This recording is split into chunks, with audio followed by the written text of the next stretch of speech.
The morning my neighbor tried to evict me from a house I owned free and clear, I was standing behind a lawnmower with half a cup of coffee in my system, watching the sun burn the dew off the grass. And I honestly thought maybe I was losing my mind, because there she was, silk robe, expensive slippers getting soaked in my yard, finger in my face like she was serving a federal warrant, yelling, "You're evicted."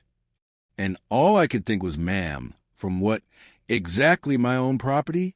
My name's Garrett Holloway. I'm 53, born and raised Appalachian, and I spent 26 years in law enforcement, the last part of that as county sheriff. I retired after my wife, Darlene, died of ovarian cancer. After that, the old house got too heavy for me. Every room had her in it. Every corner had a memory waiting to hit me in the throat. So I sold the place and bought a small ranch house on a quiet road outside a little North Carolina town. Half an acre, detached garage, creek out back, enough space to breathe. That was all I wanted, quiet, routine, and maybe a chance to feel like myself again. For a little while, I had it. The neighborhood had one of those light little HOAs that mostly existed on paper. People kept their lawns decent, paid a small fee, waved at each other, and went on with their lives. Nobody acted like they were running a prison camp. Then Beverly moved and across the street. You ever meet somebody and immediately know they treat power like a hobby? That was Beverly. Mid-50s, loud voice, big sunglasses, fresh off a divorce settlement, and carrying herself like she had been personally chosen to improve the rest of us. Within days, she was filing complaints about porch lights, trash cans, kids' bikes, anything she could point at and label a problem. It wasn't about rules. It was about control. Some people can't stand peace unless they're the ones interrupting it. Her first move against me was a fake notice slid under my door, printed on homemade HOA letterhead, saying my pickup truck violated community standards. My truck was parked in my driveway, on my property, bothering nobody. I called Walt Edmonds, the actual HOA president at the time, and he told me Beverly held no office, had no authority, and had basically made the whole thing up. So I ignored it, left the truck right where it was. That made her mad. She filed a complaint with county zoning, claiming my truck was a commercial vehicle. The inspector came out, looked at the truck, looked at me, apologized for wasting my time, and closed it right there. No violation. I framed the dismissal letter and hung it in my garage, because sometimes being a little petty is good for the blood pressure. Most people would have stopped there. Beverly wasn't built that way. She started handing out flyers around the neighborhood, talking about my unsightly vehicle and declining standards. What she didn't expect was that neighbors started bringing those flyers to me. Ruthin from next door came over with banana bread and pure disgust written on her face. Dex down the road shook his head and said it had a bad feeling about Beverly since the day she arrived. I thanked them, smiled, and kept every single paper she put out. That's something law enforcement teaches you. Loud people think noise wins. It doesn't. Records win. Dates win. Paper trails win. A few weeks later, Walt stepped down to care for his wife, and Beverly saw her chance. She ran for HOA president, campaigned like she was running for governor, smiled at people she didn't even like, and somehow won. Not by much, but enough. And the second she got that title, she started acting like the neighborhood belonged to her. She called a special meeting and rolled out a packet of new community excellence rules. Buried in there was one aimed straight at me. No law enforcement or government-marked vehicles parked visibly on residential lots. My truck had an old auxiliary sheriff decal on it, and Beverly had pretty much written a whole rule just to get at me. That told me everything I needed to know. This wasn't governance. This was obsession wearing paperwork. I didn't argue. I quietly removed the decal, then called my cousin Marcus, a property lawyer up in Asheville. Marcus reviewed the rules and told me what I already suspected. They hadn't been adopted properly. Some of them likely violated state law. And the vehicle rule looked a whole lot like selective enforcement. In other words, Beverly had built herself a legal house out of wet cardboard. Then came that Saturday morning. I started mowing at 7:30, which was perfectly legal under county rules. It was cool outside, the grass smelled fresh, the mower engine had that steady growl to it, and for about 10 minutes I was enjoying myself. Then I saw Beverly storming across the street in that silk robe like an angry duchess with poor judgment. She told me I was violating HOA quiet hours.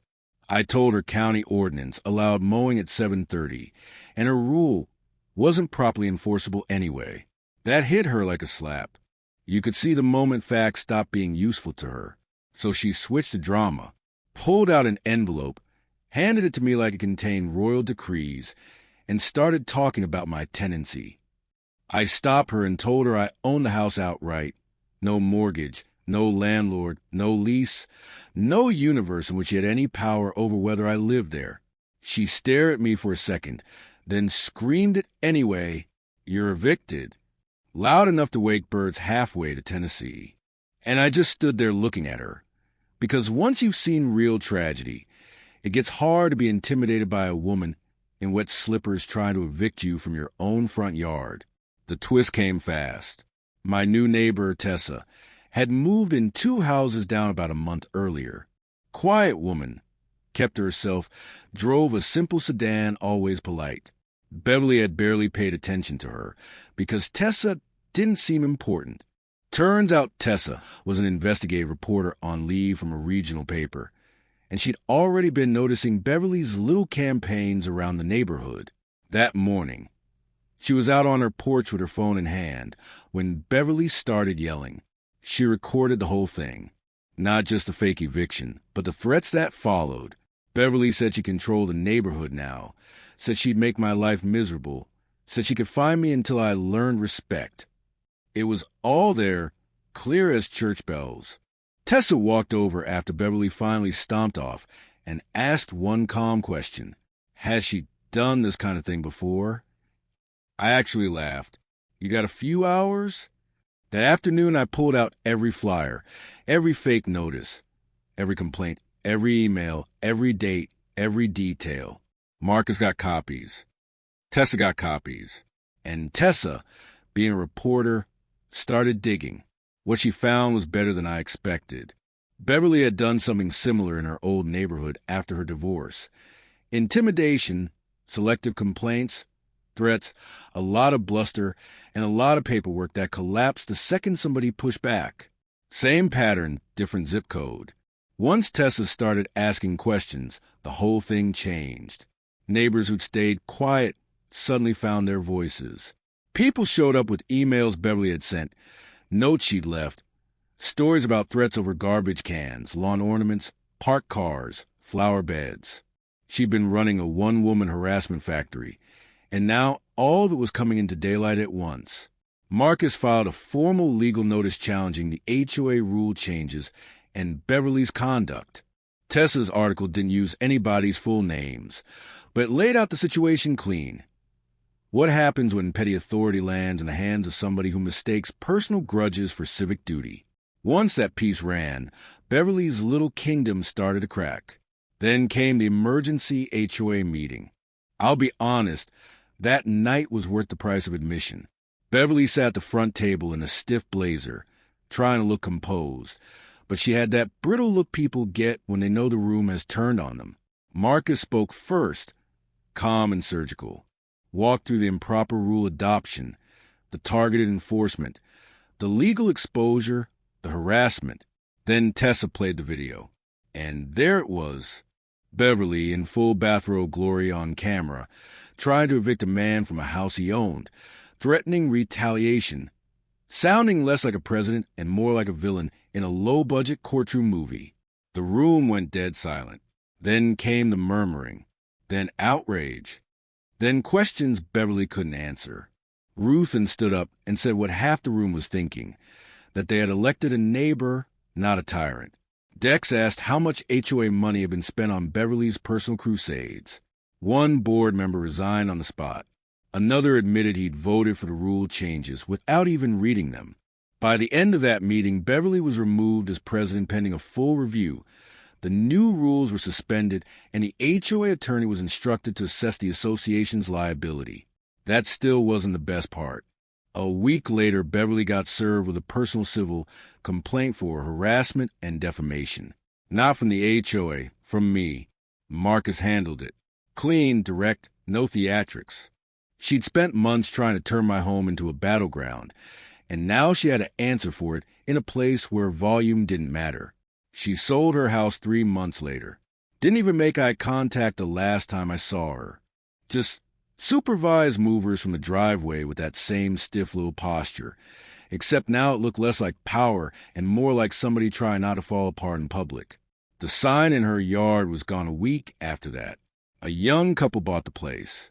They brought over cookies on their first evening and apologized for trouble they had nothing to do with. That felt about right. The neighborhood got quiet again after she left. Real quiet. The good kind. Mowers in the morning, dogs barking at squirrels, people waving from porches, nothing dramatic. I kept the truck, still parked it in the driveway. Sometimes I catch myself looking at it and smiling. What that whole mess taught me was something I probably should have known long before. Small power can rot a person faster than big power ever does, because small people use it to fill up the empty places in themselves. Beverly never wanted a better neighborhood. She wanted obedience. And the thing about people like that is they usually keep pushing until they finally shove the wrong person. She shoved me. And in the end, the sweetest part wasn't even winning. It was watching the truth do its work without me ever having to scream back. She came at me with fake authority, fake notices, fake rules, and all of it collapsed under something simple. Facts, patience, and one perfectly timed camera recording. So yeah, the woman who tried to evict me from my own house ended up losing her title, her reputation, and eventually her house. That's about as close to karma as I've ever seen wearing a bathrobe. Tell me this, when somebody gets a little bit of power and starts using it to bully everybody around them, do you think they deserve patience, or do they deserve to be hit with the full weight of consequences the second the truth comes out? And have you ever dealt with somebody who confused control with leadership?